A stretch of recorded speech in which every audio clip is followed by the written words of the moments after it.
So day 2537 of What You Have to Know. She being Sharon Horne-Ellstrom, my name. Couldn't think of a better name for documenting my journey. When I started in 2018, I think I started documenting my journey via video. I was losing my vision, which, doesn't affect anybody but me for the most part, and those that have to help me in different things and different areas and aspects of my life. But I knew I needed to find a different way besides just documenting by writing things down and in journals, right? I can write things down because that helps me remember them, but it's a pain in the rear to go back and try to read and find that information. So I started doing a video log of what am I doing, what's working, what's not working, the good, the bad, and the ugly as I transitioned from the brick and mortar corporate world of businesses in different industries to the online world, and seeing what would translate and what wouldn't translate in terms of the skills and abilities I had developed offline, what applied online, what didn't. And some things do. I mean, some things are universal, right? Adding value to people's lives is an exchange of value is how we do business. So whether it's offline or online, adding value has to be a component of what it is that we do. Well, today we're talking about core values in the Be a Better You annual challenge. And I'm like, well, it's the beginning of a new year. I think it's a time to revisit core values for supersizing and growing our businesses as well. So we did the core value exercise, identify your core values, what's most important to you. You just have to ask the question, what's most important to me? What's most important to our business? What's most important to my career? What's most important to my relationship? And that will help you identify what things you value most. And once you know the things that you value most and what your core values are, it's really easy to make decisions and stay in alignment with that.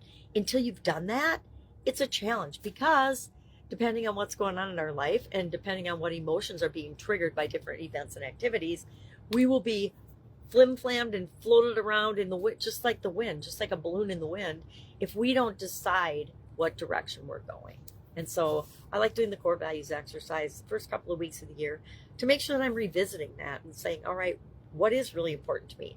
What's changed in the last year? And are the things that were important last year still important this year? Or is there a little bit of a priority shift in those things? Because once I identify my core values, I like to prioritize them a little bit, not exactly, because depending on the situation that we're involved in will determine what core values are most important in that, right? If I'm thinking about taking a course or leading a course or writing a book or something, what core values come into play there versus if I'm thinking about moving into a new market or starting a new relationship. It depends what the action is that we're considering and the decision it is that we're trying to make, what core values are going to be most important in helping us make that decision.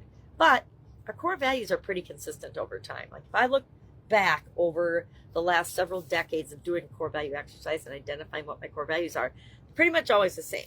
Continuous improvement and growth, personal growth and development is always going to show up as one of my key ones. Love is always going to show up as one of my key ones. Adding value, being an example, doing what's right, treating other people the way I want to be treated, being who I am and loving who that is with all my imperfections, right? Because none of us are perfect. If we're human, we're automatically not perfect. And I'm glad I gave up the whole gotta be perfect thing a long, long time ago, or I'd be super frustrated at this point in my life, because there's no such thing as perfect. Perfect is in the opinion of the observer and of us, right? We decide what's right for us. Nobody else can decide what's right for us. They can try, but we don't have to allow that. All right. That is all I've got today. Working on a big project that is important to my family and I, and important to supporting those we love and care about. If I can help you in any way, just hit me up and ask. Otherwise, I'll be with you tomorrow.